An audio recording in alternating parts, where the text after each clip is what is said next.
laboratory in the Midwest.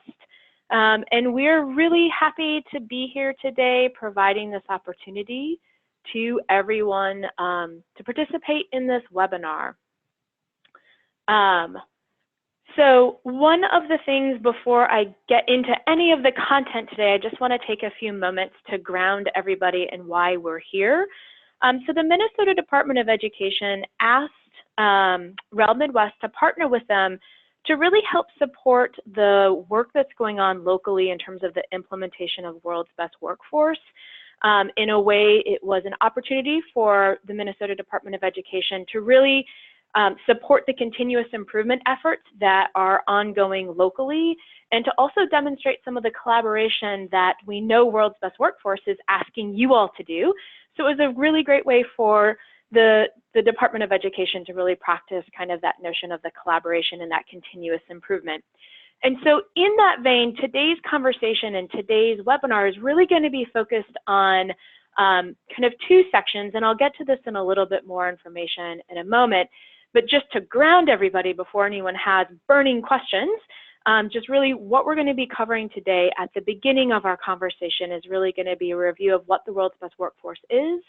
And then we're going to have the opportunity to really highlight some of the collaboration that we at REL Midwest have done with Minnesota Department of Education through a scan that we did of just under 200 district summaries to show some of the highlights of what we were noting and seeing in terms of those World's Best Workforce district summaries. And that's going to be really our opportunity to really ground our conversation in that collaboration and focus on continuous improvement. But before we jump into any of the content, I do have just a few housekeeping items and logistics that are on the next slide. And as I go over these, I see people are already familiarizing themselves with the chat box, so I'll start there. At the bottom of your screen, you've got a few icons, and one is a chat box that looks like a little cartoon kind of window and talking area, and people can use that to introduce themselves, to make sure that we know where you're from and who's on our call today. We really do appreciate that. To really reduce background noise, everyone that entered in as a participant is muted today, just to make sure that we can have those opportunity to hear our presenters. And at the end of our session, we will have a link that we'll also put in the chat box for a survey. We love the opportunity to really work and collaborate with the Minnesota Department of Education and to do that as a free resource to the state in support of the work that they're doing. And one of the ways that we can continue to do that is by having participants complete those surveys and provide that feedback. It's another opportunity not only for us to continue providing the support, but it's a way for us to then reflect and review the data that are provided in those surveys to make sure that our next steps are aligned with your needs as well.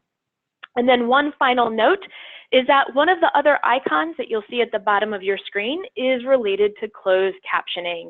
We do have live closed captioning available today during the webinar, and you just need to click that icon in order to see the captions. So with that, I'm going to say let's get into our agenda a little bit more. If we can advance the slide. Great. Here's our agenda.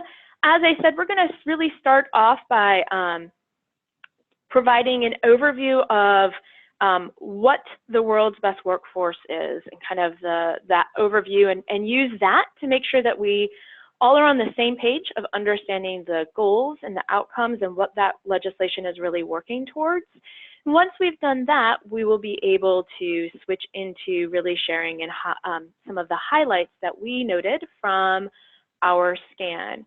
And after the REL Midwest team conducted the scan, we had the opportunity, two different opportunities to share some of the findings with various groups at the Minnesota Department of Education. And so that fourth section that we'll be covering in our webinar are really some of those reflections. And then we like to always make sure that people know what's coming next. And so knowing that all of this work is really building towards that continuous improvement work that you're doing locally to support the implementation of World's Best Workforce, we are going to be hosting 4 different regional trainings. And so we've got some information towards the end around that. Now, I do want to say, since we've got a number of participants on our call today, and we also know that we want to have opportunities for people to listen to our conversation, or not conversation, but the information that we're providing, and also give people these moments to really reflect, to think about if there's anything that was new or reaffirming in what they've heard during our session. So during the review of the world's best workforce, as well as the highlights from our scan, we have intentionally added in what we are affectionately calling pause points. And during those pause points, we have some prompts that will be up on the screen that we're hoping that people will use the chat box to really provide a response to those. There's too many participants for us to really open up all of the lines and have a conversation, but we do know that we all need that time to process. And during those pause points, that's really the opportunity to reflect on the information that's been presented. At the same time, we know that you might have some questions for any of the presenters, and we will also be looking in the chat box throughout the presentation today for any questions, and we'll do our best to answer those during the time that we've allocated for questions. And if we're not able to answer them today, we will make sure that we get that information out to folks following the webinar. One of the common questions that we get, there's really two of them. One is if today's session is going to be recorded, and it will be recorded. It's already being recorded right now. And two, if the information in the slide deck will be available. We will also share those materials following the webinar as well. So with that, I'd like to advance a couple of slides so we can talk about our goals today. So our goals, very much connected to the agenda that I've just gone over quickly.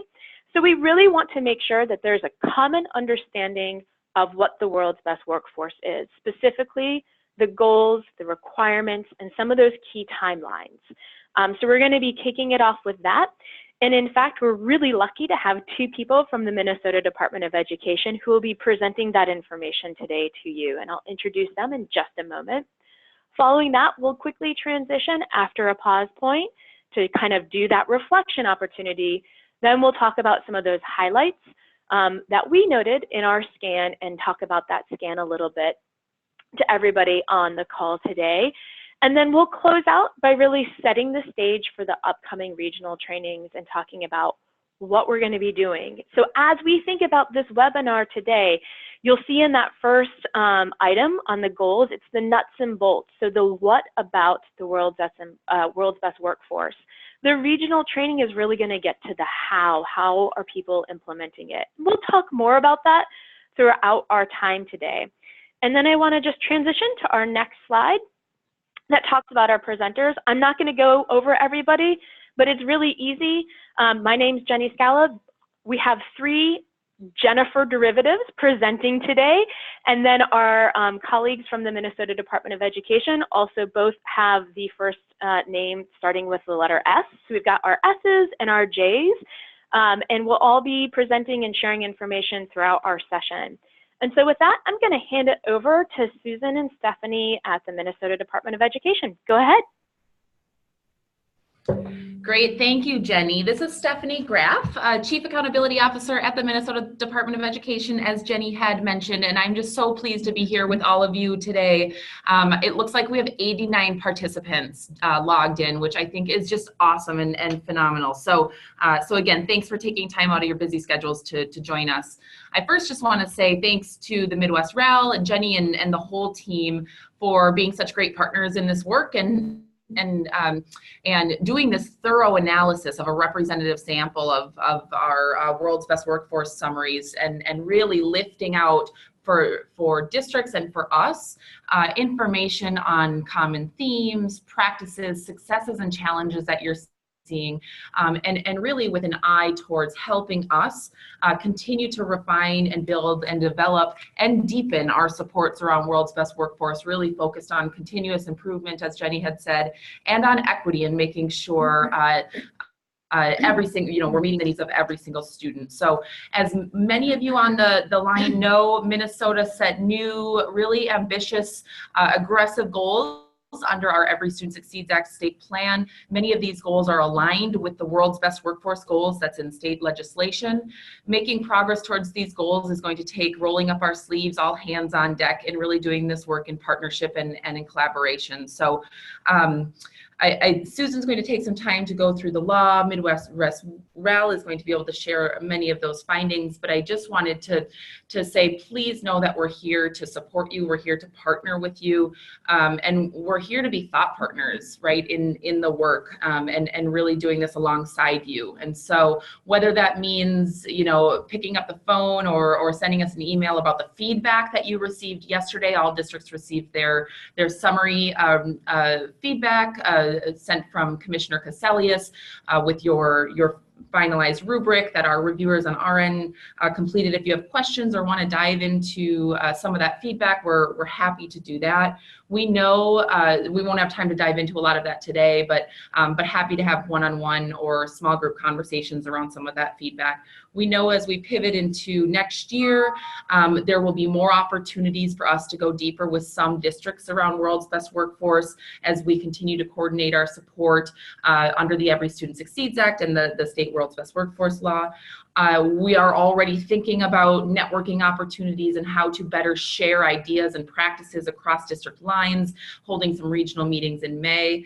And so really just, you know, want to deepen and kind of ramping up our support around the World's Best Workforce with Susan being on board and thinking collectively as MDE as an agency to be able to provide some coordinated support to districts. So with that, I think I'm going to pass it on to Susan. I would just reiterate during these pause points throughout the presentation today, I really look forward to hearing your thoughts, your reflections, and some of your comments on some of the information that particularly resonates with all of you. So with that, I think I'm going to hand it over to Susan. Thank you. Thanks, Stephanie. And yes, what I'm going to do is I'm going to go through the next few slides, just talking a little bit more about the specifics or the nuts and bolts of World's Best Workforce. Hopefully this will be a review for many of you, but if we could advance to the next slide, that would be great. So the World's Best Workforce legislation articulates the needs for school districts and charter schools to adopt and participate in a locally developed continuous improvement process that's focused on accountability and success for all students. Stakeholders should be involved in each step of the process. It is locally developed, owned, and sustained through clear communication between the district and charter and the community. It is focused on reaching incremental goals as the educational community works towards these bulleted goals. And as you can see those listed, they are to have all students meet school readiness goals or be ready for kindergarten, have all third grade students achieve grade level literacy and reading well at grade 3, close the academic achievement gap among all student groups, have all students graduate from high school, and have all students attain college and career readiness and preparedness. So MDE will support the efforts in charter schools and districts as they implement their continuous improvement process around these goals. Okay, the requirements. The requirements, as you can see here, are also that districts and charters should adopt a comprehensive long-term strategic plan to support teaching and learning in their local context. The plan should focus on moving forward to reach those particular goals. The goals should be developed after completing a needs assessment at the local level. Districts and charters are required to publish an annual report and hold an annual public meeting to report their progress on the developed goals. This allows the district or charter a chance to reflect on how much they have accomplished over the course of the previous year and how to address any challenges they may need to overcome in order to accomplish the goal. This report should also include the plan for moving forward. It should address the next steps in the work to reach those particular goals. Once the annual report and the annual public meeting are done, districts and charters are required to submit a World's Best Workforce summary report to MDE. This report is due on December 15th of each year, and there is a required template on the MDE website for districts and charters to use. This report gives the district one more opportunity to reflect on their work with stakeholders and the accomplishments around the 5 goal areas from the previous year. Okay, The strategic plan mentioned on the earlier list of expectations is actually more defined in statute. The World's Best Workforce Strategic Plan should include these parts: goals and benchmarks around student achievement, a process for evaluating student progress towards meeting academic standards, a system to review and evaluate the effectiveness of your curriculum and instruction aligned to those standards, and strategies to improve in any of these areas.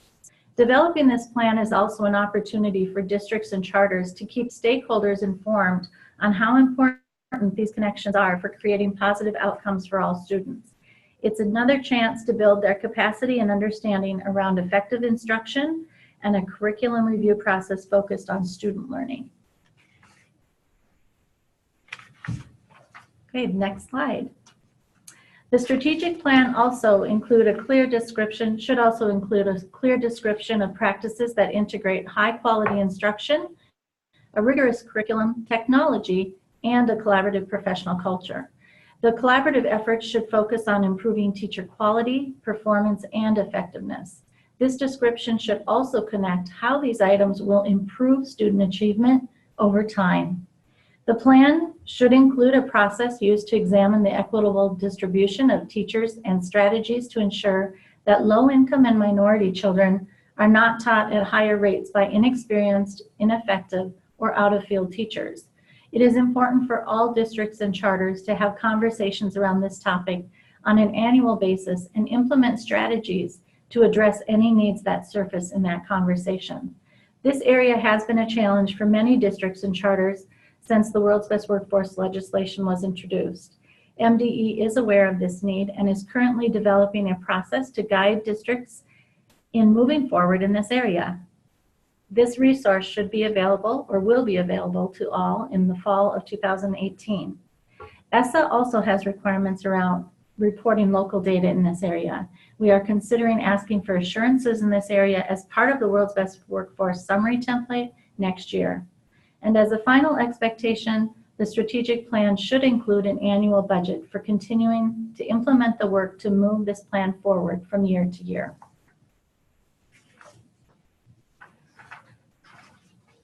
The World's Best Workforce legislation specifically states the need for a school board to establish an advisory committee at the local level. In this process, they should be able to address these three items.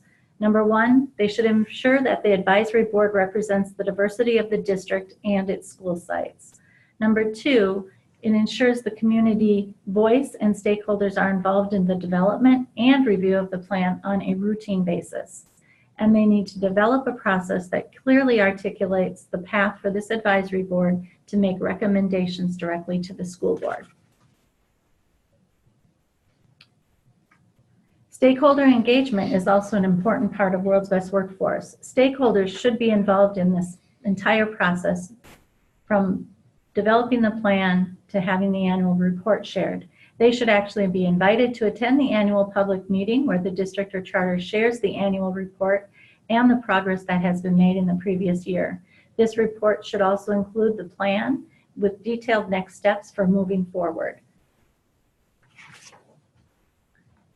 This slide shows the timeline that you may adopt or follow within your district as far as the World's Best Workforce. You'll see in the summer and fall, the data profiles are released, and you should use that data to go back and revise your World's Best Workforce plan. You should hold a public meeting to reflect on your previous year's results, and that is to celebrate the accomplishments and discuss challenges and how to remove barriers to reaching the goals. The annual report needs to be posted on the district website. Then, as we discussed earlier, December 15th of each year, you would submit your summary of the annual report to MDE. Throughout the year, you should continue to have routine meetings with stakeholders, including the advisory committee, to monitor the implementation of your plan. And then again in the spring and summer, feedback will be received from MDE, and you may have just received that recently in the past few days. Review the results in preparation for development of your next year's plan.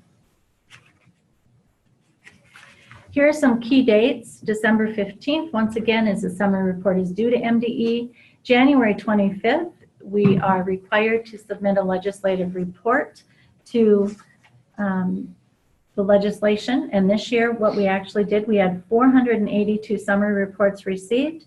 We only had 7 districts or charters listed as not submitting on this legislative report. So we were happy to see that our communication to reach out and support districts or charters completing the summary reports was helpful. Our goal for next year is to receive 100% of these summary reports before the December 15th due date. Reviews of the summaries actually took place in February and the beginning of March, and you've just recently received that feedback. You'll see on your feedback that we included more comments and questions than in previous years. These are provided to spark additional conversations in your local setting. There's no requirement to address those questions with MDE. We hope these comments or questions are helpful as you start reflective conversations around the world's best workforce planning in your district and charter for next year. There will be time set aside at our upcoming regional trainings for you to share feedback on the usefulness of this change, and we look forward to hearing your input. Later this spring or early summer, MDE will begin the development of what we are calling cross-functional teams to prepare for the identification of districts in August. Cross-functional teams will include staff from across the agency, as well as staff from the regional centers of excellence. Each team will have a unique focus and work together to deliver coordinated support to districts and charters with similar needs. And as you can see, the wrap-up reminder here, August 30th, the data and identifications will become public.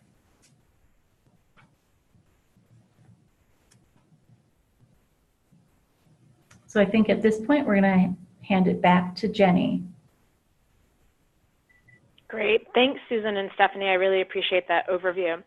So this is our first pause point. So did this overview that you just heard raise any new questions, concerns? Did it confirm expectations? Just please take a few moments to reflect on this section of the presentation. And we're actually going to be quiet for a little while you have this opportunity to put some information into the chat box.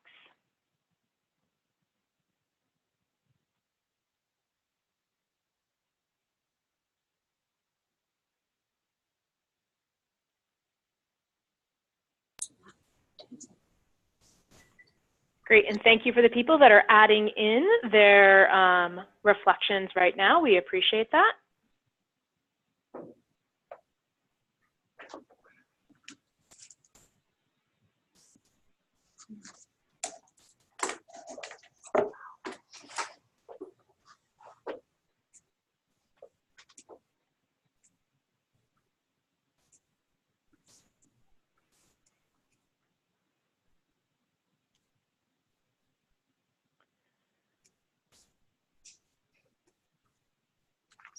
All right, so we have a few people that are thanking us for reviewing the information. It's good just to have that be reminded of it and having that summary, particularly the timeline. I'm just scrolling through. I'm not going to get to all of these. I apologize, but we'll figure out how to address them if we're not able to.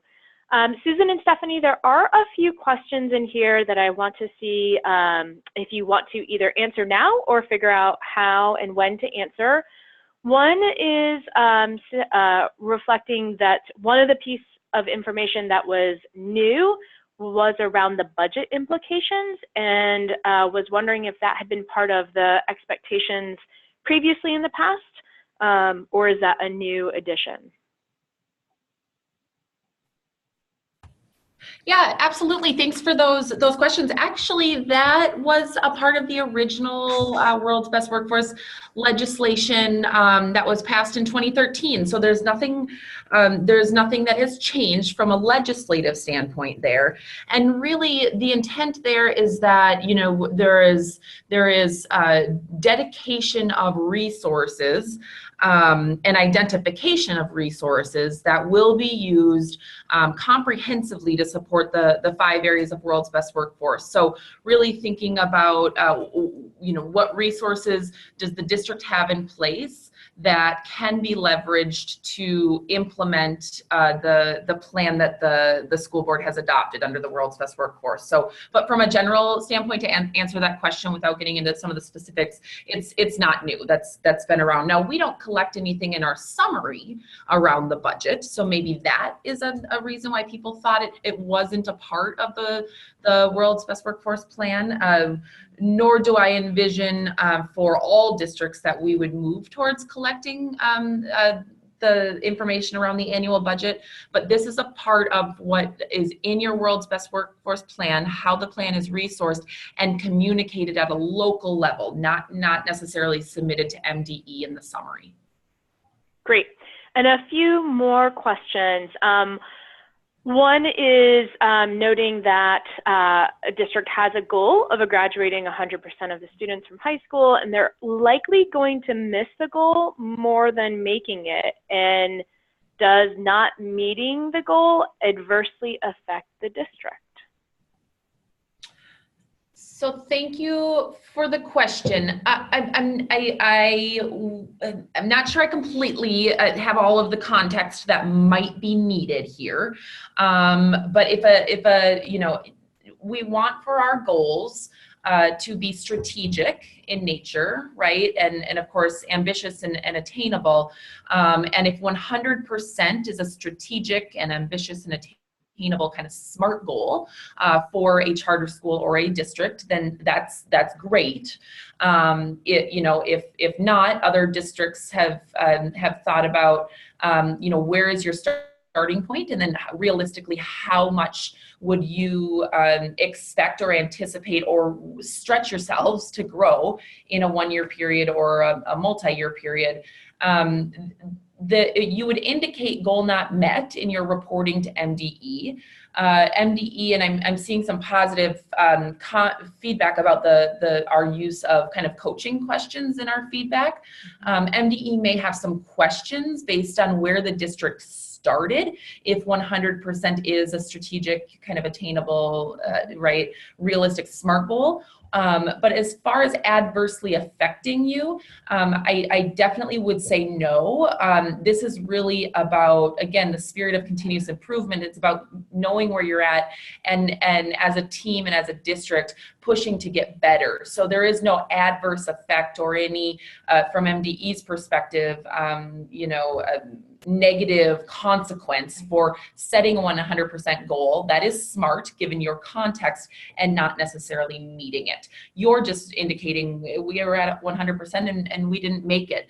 And then next year we would expect to see what you've done, right, to meet that goal and to move your kids forward.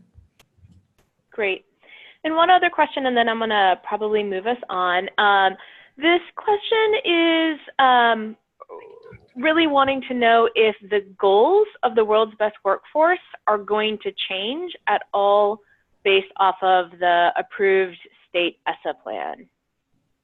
If the goals of World's Best Workforce are going to change because of the ESSA plan? Yes. Well, the 5 aspirational goal areas in the World's Best Workforce are codified in state law. And so what we actually have done is when we wrote our state Every Student Succeeds Act plan, we wrote our state goals to align with the World's Best Workforce. And so we really, as we wrote our ESSA plan, wanted to be the state be in the driver's seat, right, and really be leading with World's Best Workforce, and then think about how ESSA fits within that state-led framework. And so the goals on our ESSA plan do fit into, as much as possible, the areas of the World's Best Workforce. There is, if you're paying attention to legislative activity, there are some proposals on the table right now to bring those into even closer alignment, and so that would require a change in the law, which could happen. I don't know. It's too early in the session to know. But as it stands right now, I don't foresee, or as it stands right now, that the 5 areas of World's Best Workforce are in the law. So I don't, that nothing would necessarily change there unless something happens this legislative session. Great. One more question. Someone just put in this question about the fact that graduation rates for 2017 are not available until the March of 2018. So what's the expectation for the graduation goal without the official data from MDE? Or is it that districts should just use local numbers without all of the parameters surrounding the new graduation rates? Great, thanks for the question. Yeah, most districts do use, it is a lagging indicator, right? We don't have graduation rates until typically February or so of the following school year. And that is because, I'll just give a little rationale, that is because in Minnesota, we include summer graduates in our graduation rates. And then there is the fall Mars kind of reporting and cleanup period. And so that's kind of why we can't release until February. So it's lagging. I would say what most districts do is they use the most recent up-to-date data that is available. So that may mean that graduation rates are 1 year behind. Great. And then someone has not yet received feedback on their World's Best Workforce Summary. Who should they contact? They should contact me directly. This is Susan Burris, and my email address is susan.burris, B-U-R-R-I-S, @state.mn.us. And I can go ahead and just reply to that and get you the information you need. Perfect. Thank you, Susan. There is one other question, and I'll leave it up for Stephanie and Susan if you want to answer this now or follow up later. That's linking back to IDEA, the Individuals with Disabilities in Education Act, requires us to offer a continuum of services for students with disabilities through their 21st birthday. How are people supposed to be setting a goal for 100% of students in special education graduating in 4 years when the law requires them to meet their needs through the age of 21 if educationally necessary?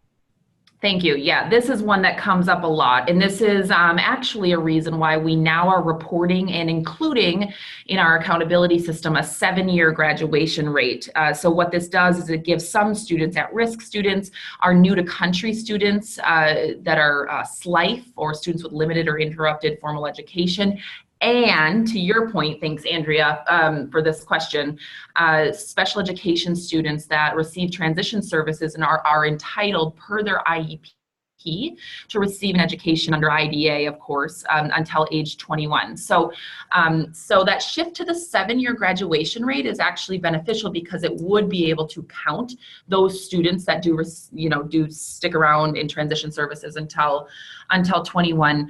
The 100% goal piece, I don't know if I just wasn't clear earlier or not, but we're not requiring a 100% goal for graduation. In fact, Minnesota has established a goal to reach 90% of students graduating in 4 years by the year 2020, with no student group below 85%.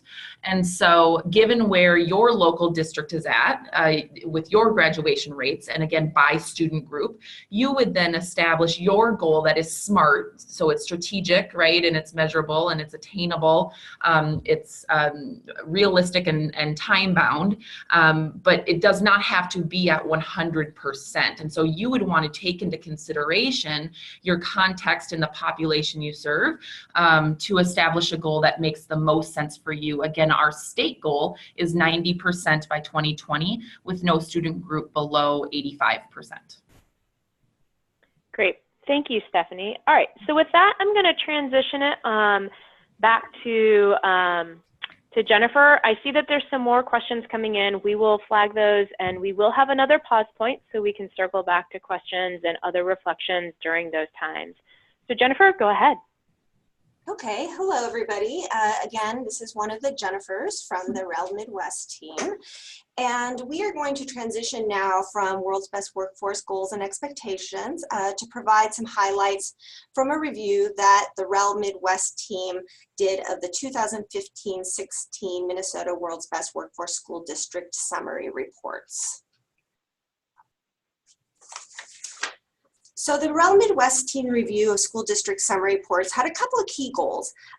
First was just really to start learning about local practices, needs, successes, and challenges in implementing World Best Workforce goals.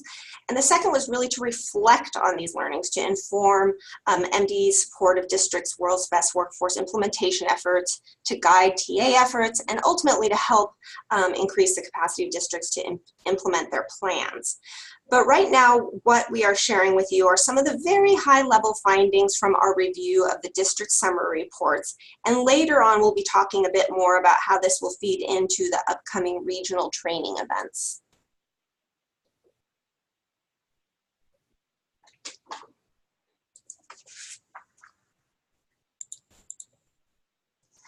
A little bit more about the review process itself, or the scan process itself. We conducted a thorough review of a representative sample of just under 200 school district summary reports, 198 to be specific. And the team entered these summaries into qualitative analysis software, data software in Vivo, for analysis of similarities and differences in district goals and strategies, and to identify key themes that we lifted up and later shared in a synthesis. The 198 school districts that we reviewed were a stratified sample based on these characteristics that you see here on this slide: economic development region, district type, district enrollment size, and percentage of students qualifying for free or reduced price lunch. So before we get started reviewing some of those high-level findings from our scan, there are some important limitations that we wanted to note. The first limitation was simply that we reviewed the district summary reports and not the full plans. Second, the district summaries ranged quite a bit in terms of data completion and richness. So many had incomplete information provided, or some described goals without a lot of information on the actual results. On the other hand, we did have examples of very rich summaries as well, where questions were, really addressed with a lot of supporting detail on goals, strategies, and results. So there was quite a range. And that brings me to the third limitation I wanted to point out, is that given that we had this range of data completion and richness, we were only able to provide rough estimates with respect to some of the numerical findings, as we couldn't always be sure that the districts weren't actually doing something, or that they just might not have been reporting it or fully describing it in their district summary reports. Okay, so our review process followed the same 5 key sections that are covered by the district summary report template, and these areas were stakeholder engagement, goals and results, needs based on data, systems, strategy and supports, and equitable access to excellent teachers. And for today's webinar, we'll cover highlights, those high-level findings of sections 1 through 3, and as well as 5. And then for 4, section 4, which you see is grayed out here on the slide, systems, strategies, and support, we'll be covering that during the upcoming regional trainings, because that's where we see participants having more of time and opportunity to focus in depth on sharing district level practices and strategies. So let's start with section 1 of the district summary reports, which describes stakeholder engagement. So as you know, districts are to hold an annual public meeting to communicate plans for the upcoming school year based on a review of goals and progress from the previous year's plan, and school districts are required to report on when their annual public meetings occur. School districts are also required to report on their advisory committees, which are in place, of course, to ensure community engagement on the World's Best Workforce plans and provide recommendations to school boards. The advisory committees are to reflect the diversity of the district and school sites and include teachers, support staff, and students. Parents and other community residents are to comprise at least 2/3 of advisory committee members where possible. What we found was that while school districts held their public meetings year-round, more than half of them were held in the fall. Winter was the next most frequent time of year for public meetings to be held. We also found that all districts reported that they had formed an advisory committee, and almost all of them provided information on the composition of their committees, with the most frequently reported groups on the committees being school administrators, teachers, and parents.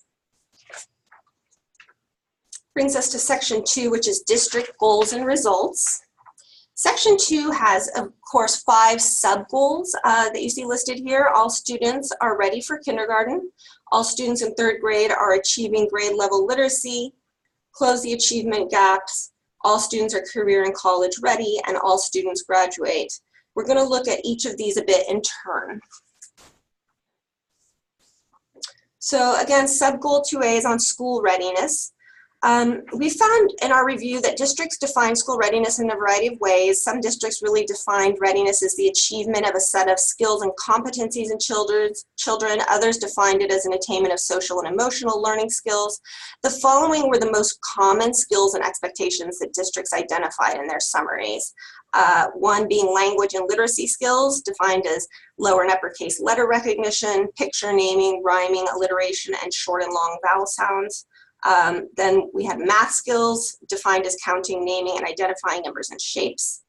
And social and emotional learning skills, listening, interacting positively, taking turns, and sharing.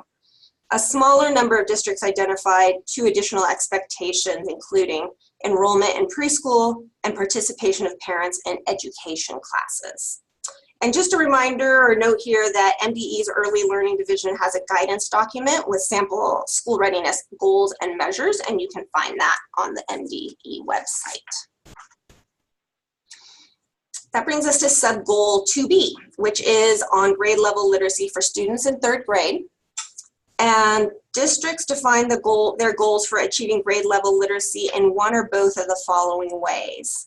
One was the total percentage of 3rd graders meeting or exceeding proficiency on reading assessments, while the second way was the percentage increase of 3rd graders achieving or exceeding proficiency on reading assessment between the 2015-16 and 16-17 school years. Nearly 2/3 of school districts are primarily using the Minnesota Comprehensive Assessments in Reading to measure grade level literacy. Sub-goal 2C is on closing achievement gaps.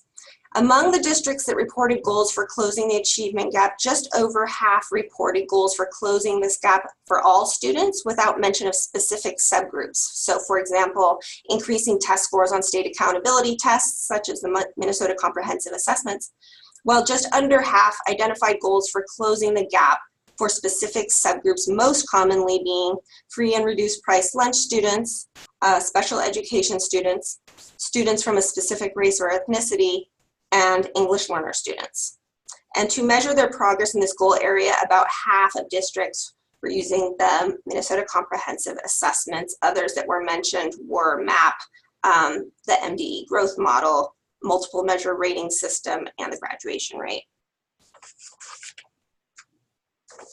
So that brings us to our next handy dandy pause point number 2.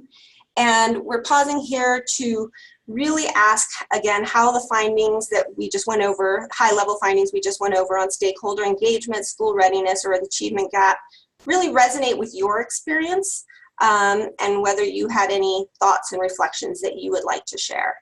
So we'll, following Jenny's example, we'll pause here for a minute and let you reflect and have some time to type in any thoughts.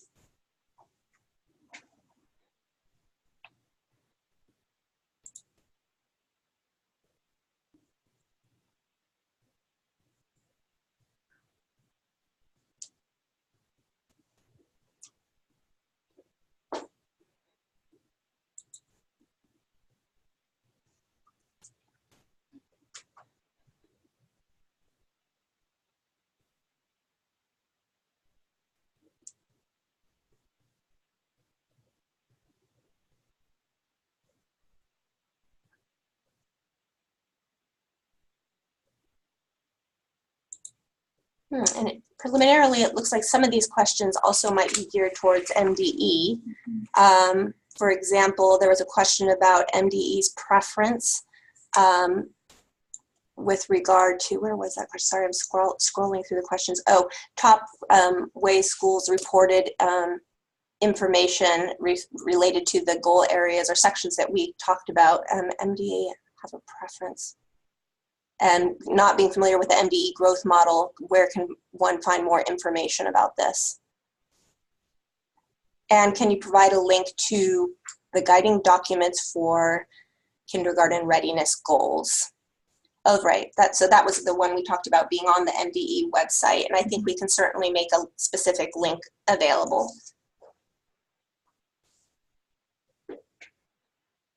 Jenny, do you want us to jump in? This is Stephanie and Susan.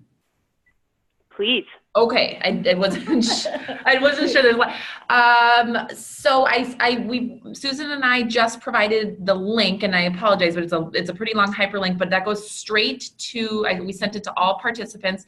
That goes straight to the kindergarten readiness resource that gives example goals and measures around goal number 1, kindergarten readiness. That's also found on the bottom of our World's Best Workforce page. And it went to the panel. Oh, I sent it to panelists. So maybe Jenny, you want to send it to all attendees? Yep, I just sent it out to everybody. So everyone should see that now in the chat box, the link that Stephanie was just talking about. Great. Do you want to tell me another question? Yep, I can do that. So another question that we received is if a district has to use the MCAs as their measurement tool.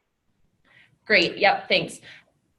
So the answer to that is no, absolutely not. Districts can use measures that are most meaningful to you based on your student needs and your local community and school context. I would say, well, you saw the data. Most are using MCAs for 3rd grade literacy and achievement gap closure. Because it is a data point that is consistent. It includes all kids. We know it's a valid and reliable measures. And importantly, we know it's aligned to the academic standards, right? So I would say most are going towards the MCAs, but the most meaningful goals and measures are those that fit within your student needs and your context, and that may be outside of the Minnesota Comprehensive Assessments. It looks like we also had a question about the difficulty of achieving engagement from parents and other community members on the advisory committee, and whether there are suggestions for increasing and maintaining this engagement. We had a couple of questions on that. And I think that that might be something that also feeds into, this is the kind of input that's really valuable for us, because I think that's also something that might feed into the regional trainings that are coming up, where districts will have a lot of opportunity to really focus on their strategies and practices with respect to these different sections and goal areas. But I don't know if any of our other panelists would like to weigh in on kind of the frequency of this observed challenge or resources for addressing it.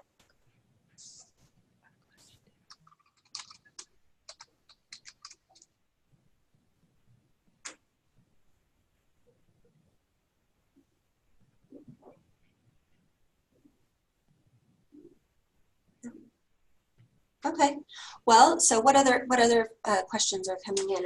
It looks like some people are asking about MDE preferences in terms of how districts measure their goals. Mm-hmm. I don't know if MDE wants to speak to this, if they have, certain measures that they, prefer over others in how districts create their goals. Thanks for the question. That's a really good and really big question. And actually, Susan and I just got out of a planning meeting for the May regional meetings, where we're going to dedicate some time at those meetings to talk just about that, about how to support districts in articulating priorities for the district and articulating exactly kind of the vision, obviously, but then also connecting goals and measures to those broader priorities and that broader vision. As far as specific measures, we know some that districts have found success in using in each of the kind of 5 areas. I can rattle off a few here, but just to kind of get your minds thinking and just for some ideas. But again, this is a really big, deep conversation. So for kindergarten readiness, we had passed along the resource with the example goals and measures. A lot of districts are finding success in using one of our kindergarten entry profile assessments. There are 4 of them, and these are observation-based assessments done in the first, I believe, 10 weeks of kindergarten for students. So I know that's one that districts have really found helpful, and there is training and some support around using that assessment from our early learning team here. For 3rd grade reading, as you saw in the data, we're seeing most districts using the MCAs, again, because it's for all students, it's aligned with standards. NWEA or MAP has been commonly used, and some districts are finding that helpful as well to look at growth of students over the course of their 3rd grade year, or look at 3rd graders from one year to the next. So a couple measures there. Achievement gap closure, we're seeing, of course, the use of MCAs. I will just say we'll dive into this in May as well, but for achievement gap closure, we're really looking to support districts in making sure those goals are reflective of individual student groups, particularly 2 groups. We want all boats to rise, right? We want all groups to grow and improve. But we want our groups that are traditionally lower performing or starting further behind to grow or improve at faster rates. What we did see is for achievement gap, we saw several districts with goals for all students, and that can mask, right, achievement gap. So just making sure those are focused on student groups, will be providing some support there. Graduation, most commonly districts are using graduation rates or dropout rates as well, so decreasing dropout rates. Some districts are choosing to use an extended year rate, particularly some of our charter schools that serve high populations of at-risk students, maybe using a 6-year rate or a 7-year rate to set their rigorous goals based on students graduating in 6 or 7 years. And career and college readiness, we're seeing some really exciting ways to look at career and college readiness, spanning from pre-K all the way through grade 12. I would say some of the most common are access to rigorous coursework such as AP, IB, concurrent enrollment or PSCO opportunities in high school. I always encourage and think with districts about how we can take an equity lens to looking at that. So not just participation overall or access overall, but who is actually participating, and are we decreasing disproportionality in who's taking advantage of those rigorous courses. We see districts using SLEDS data, so looking at post-secondary enrollment, need for remediation in post-secondary or post-secondary persistence. Some are using MCAs to look at career and college readiness. MCAs are aligned to our career and college ready standards, and so some are finding that to be a meaningful measure as well. So those are just some ideas I think that that come to mind. But again, really making sure that goals and measures are reflective of the priorities and the values that and the vision of the district leadership team. Great, thank you, Stephanie. And again, we are going to explore these practices and maybe, what could work best for your specific district in terms of, what goals align with the needs of your specific district, more in depth at the regional trainings. So we will address these other questions at that time. For now, we're going to move on to goal 2D. Let's see. Which is that all students are career and college ready by graduation. So districts cited a variety of assessment methods to measure student readiness for career and college. And the largest percentages of districts relied on ACT and MCA data. So career and college readiness goals tied to the ACT were typically related to increasing the number or percentage of students taking the ACT, increasing average composite ACT scores, or increasing the number or percentage of students achieving ACT career and college readiness benchmarks.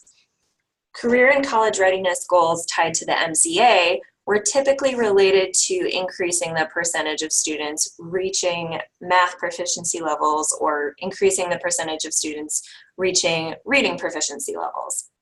Some sample districts specified increases in relation to state proficiency averages. Apart from these state-level assessments, districts' career and college readiness goals often centered on students creating a career and college readiness plan, participating in a career or college readiness class or curriculum, with ramp up to readiness being particularly common, or participating in advanced placement coursework.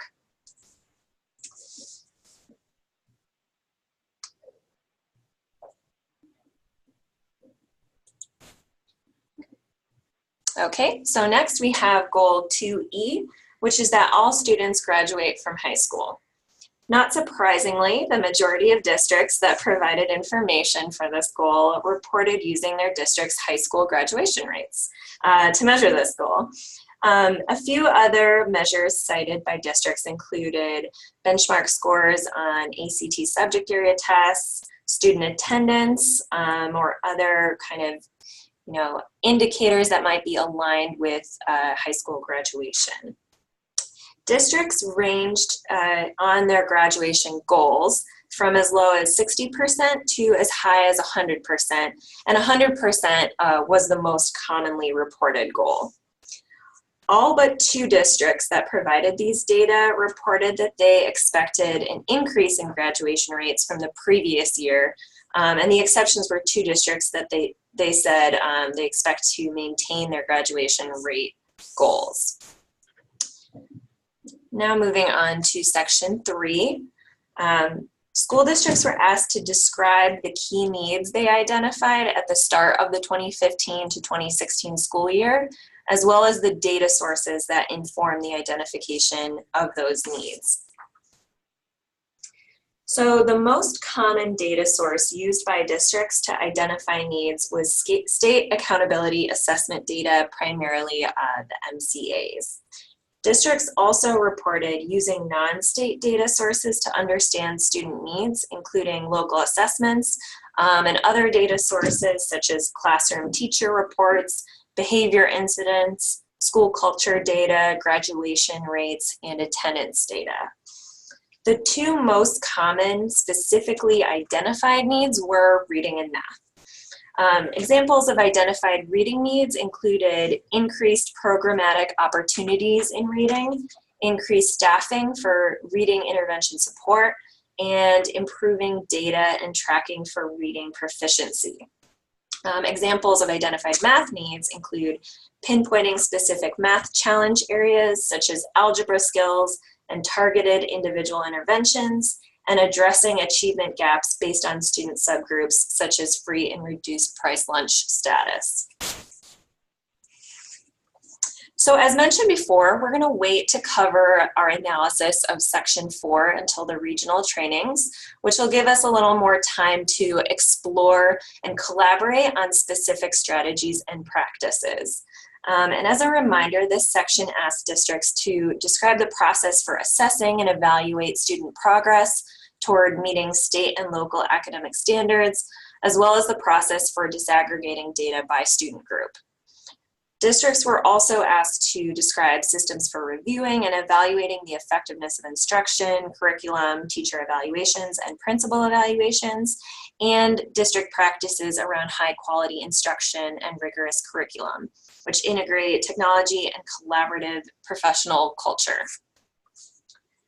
So now we're going to move on to section 5, which is equitable access to excellent teachers.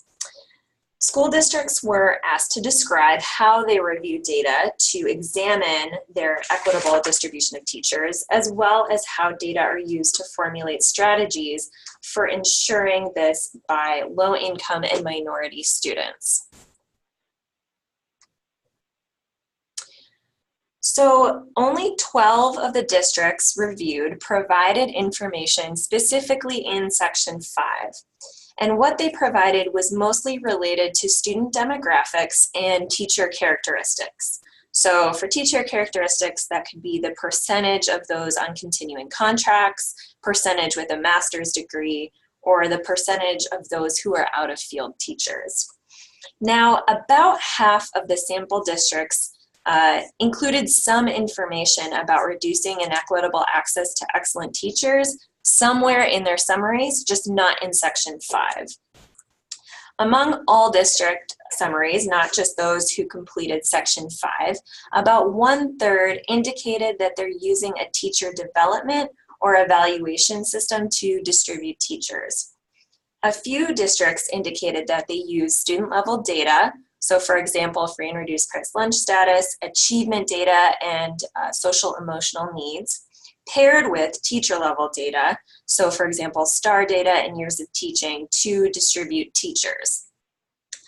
Some districts simply stated that a process exists to distribute teachers equitably, but didn't elaborate or discussed a system for evaluating teacher candidates not yet hired by the district.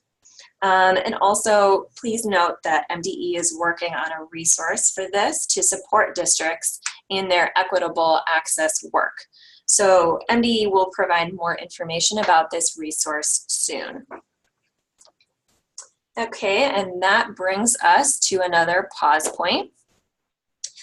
So we're going to ask you all to reflect on how findings on college and career readiness, graduation rates, need identification, and teacher distribution resonate with your experience. And we'll give you a minute again to sort of reflect and ask your questions.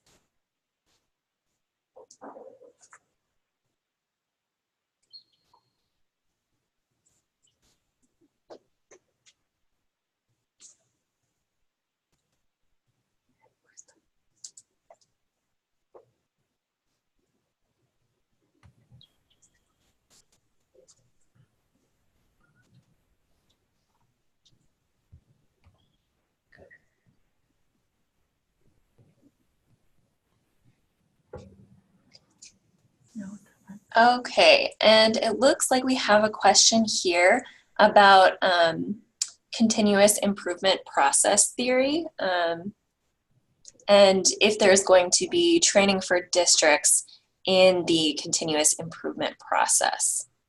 So I might bounce that to Susan and Stephanie at MDE. Or if there's a theory that, that MDE subscribes to with regard to the continuous improvement process. Yeah. Right. And this is Susan, and I'll go ahead and address that. Part of the work that I've been taking on at the agency since I started in August is actually to work on that, a continuous improvement framework for the agency. What I've done is I've met with several divisions because I know many divisions and many programs are using a different approach to continuous improvement. We're very much based in the use of implementation science at this point. But what I really want to do is pull together all of the good work that's already being done within the agency and then create a continuous improvement framework that we can actually use and nest the ESSA work and the World's Best Workforce work and also the achievement and integration work that's been going on.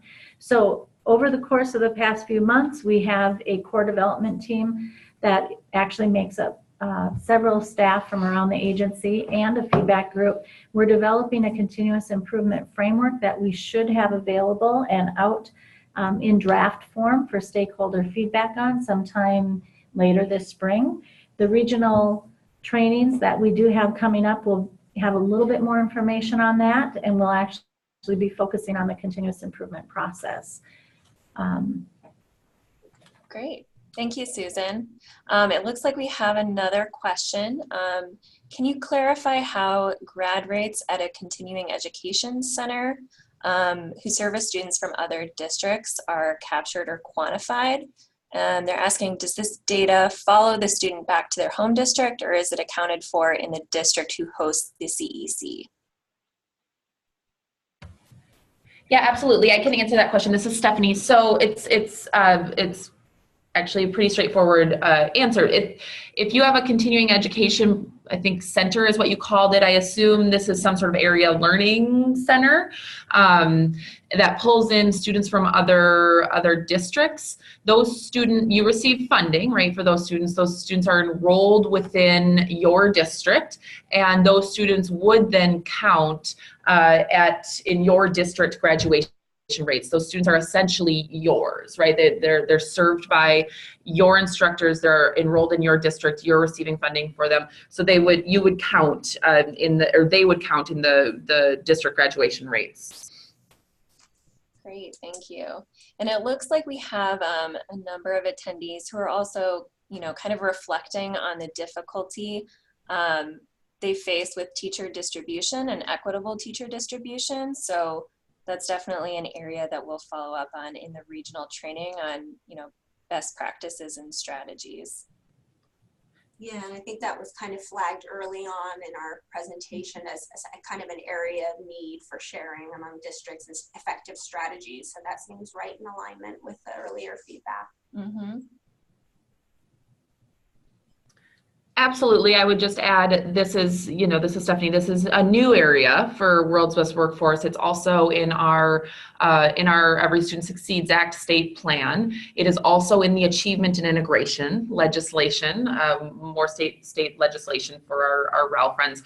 So this is an area of emphasis in Minnesota to make sure that our low income students, our students of color, and our American Indian students have the same access as their peers to experienced teachers that are teaching within their license area, and effective teachers as well. And so we're really interested in hearing more from districts about what's working and specifically what the challenges are. I know in the context of our teacher shortage in the state, that's been one challenge, and obviously teacher contracts and things, but would really look forward to diving into conversation with districts about the challenges and the successes. And again, that cross-district sharing. We are also working on some sort of a guidance sort of document or resource that will outline a process as a starting point for a conversation for districts. I did see, Suki, you had said, did you see Beth's follow-up question? And that was a follow-up question, I think, to what Susan responded to about our work around a one agency continuous improvement process. And Beth asked about whether districts would have an opportunity to weigh in on that process. And the answer to that is yes. We're thinking right now about how to get this in the hands of districts and make sure that districts are able to weigh in and provide some input before anything is finalized, knowing that feedback at the local level is so critical. No, I think we're just in the process right now of developing that general draft to get that out there for stakeholder feedback. And then we will hopefully gather that over the course of the next few months, and then we'll be able to roll out something that has been developed in a collaborative manner with stakeholder feedback. Great. Thank you, everyone. We really appreciate your questions and reflections. And we're going to be taking this information from these pause points, and kind of anything that we weren't able to address here today, we're going to be using that information both as MDE continues to create these resources and as we continue to prepare for the regional trainings. So now we're going to move on to reflections from MDE staff. So last fall, we presented these findings to MDE staff and the executive committee. And to provide a little context on how the department is thinking about these findings, we wanted to share their reflections and learnings as they continue to roll out their support for districts. So first, MDE staff recognize that reviewing summary data and not reviewing the complete plans limits our understanding of districts' World's Best Workforce plans. And second, there was immediately a strong interest in sharing these findings with a broader range of MDE staff and with districts. So this webinar is one way in which this goal is being addressed. And in conversations immediately following our presentation, MDE staff discussed 3 broad strategies for supporting districts. And MDE's strategy moving forward will be to communicate available resources and develop additional ones, to define what it looks like to meaningfully engage in the world's best workforce process, and to support the creation of individually meaningful world's best workforce plans and summaries. So next, I'm going to hand it off to Jenny, who will be discussing the upcoming regional trainings some more. Great. Thank you so much, Jennifer. And thank you, everyone, for your questions and your reflections. I feel like we've planted several seeds along the way of our discussion today about these upcoming regional trainings. So on the next slide, we have just a little bit of a timeline of what's been happening so far in just 2018. And you've heard about what we did last fall in the scan and the presentation to various groups within the Minnesota Department of Education. And we wanted to make sure that we had some next steps planned, because we know that it's important to get the kind of nuts and bolts and the what. But then we also know that there's a lot of interest, as evidenced by some of our questions and reflections in the chat box, to really engage in what we're calling the how.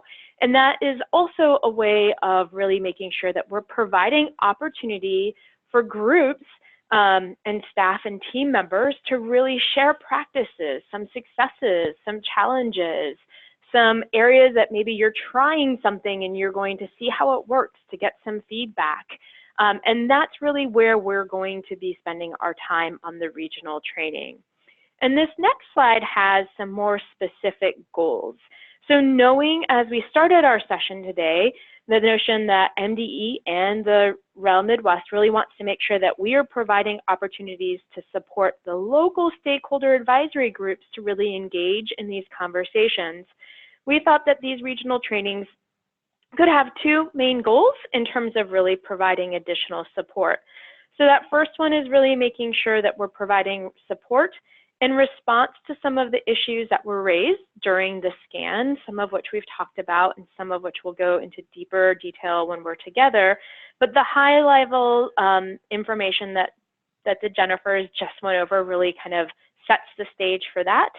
And then we really, as I've mentioned, want to make sure that we're able to give the space and the opportunity to draw on effective peer-based strategies and practices, and also to ask additional clarifying questions if you have them around your district summaries.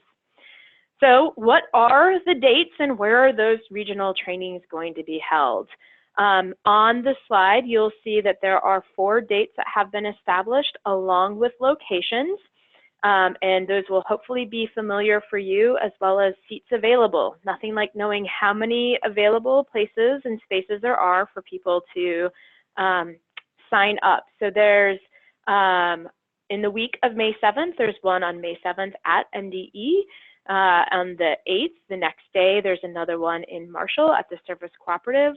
On the following week, on that Monday, we have one in Thief River Falls at the Northwest Service Cooperative.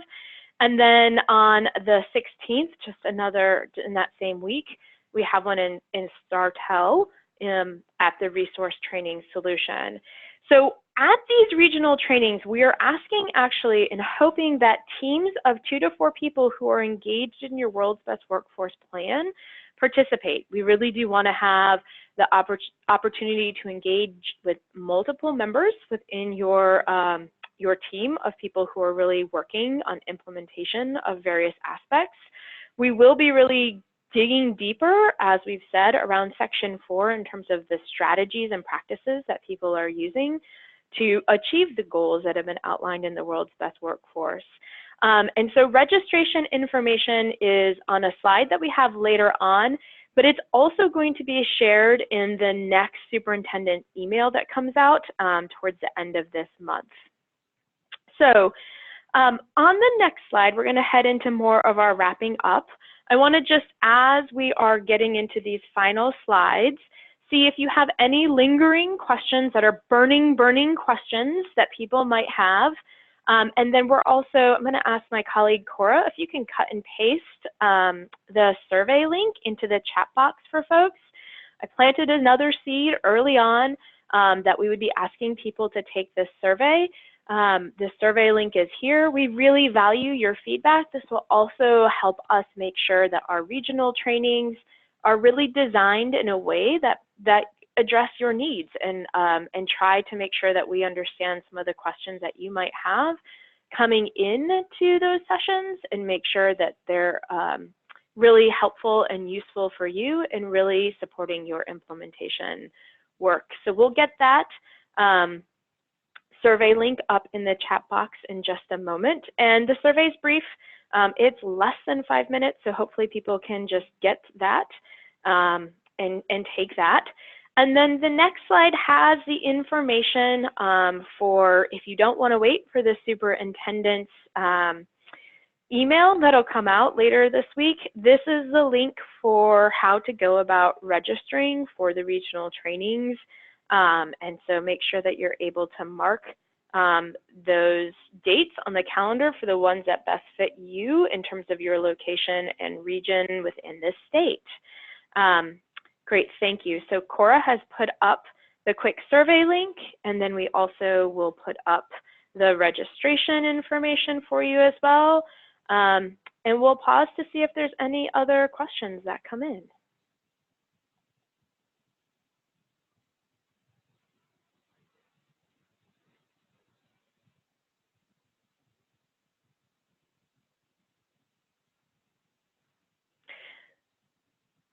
Stephanie and Susan, we do have one question that's come in asking if MDE has any tools to help districts measure their world's best workforce strategies.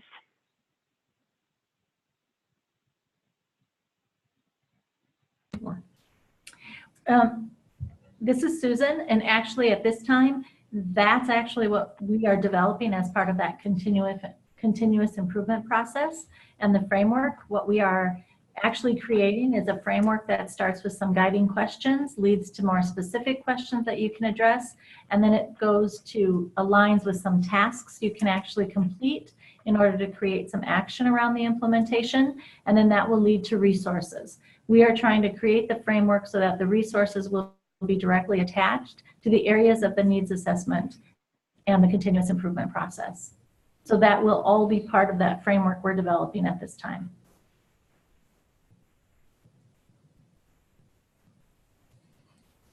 Great, thank you. Any other final questions?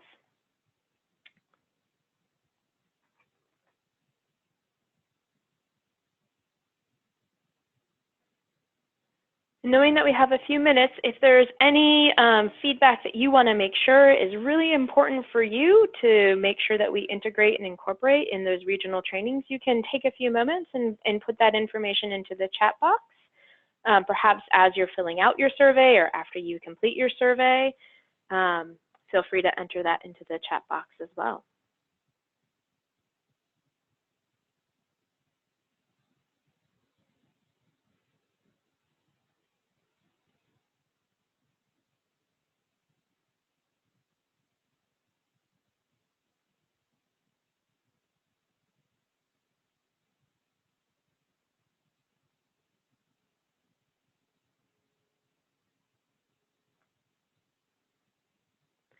All right, not seeing anything come in. I want to thank everybody for participating in our webinar today and to thank Stephanie and Susan for presenting with us. We really do appreciate the collaboration that we've had with you all. On behalf of the Jennifers and the Jennifer derivatives, we want to thank everyone, and we hope that you are able to join us at one of the regional trainings in May, which is rapidly approaching. So we look forward to engaging with you further on your world's best workforce implementation. Stephanie and Susan, I don't know if you have any final words for closing us out today. I don't think so. I just would reiterate, we look forward to hearing the feedback from today's conversation. We look forward to diving into some deeper dialogue with districts at the regional meetings in May. And again, just reiterate what we had talked about at the beginning, just really looking forward to our partnership moving forward. And please, I know you all received your feedback yesterday on your summaries, and we're happy to support you as you engage in conversation with your district leadership teams around that feedback and your improvement moving forward. So thanks again for taking time out of your busy schedules. Yes, thank you. Thanks, everyone. Thank you, everyone. Thank you.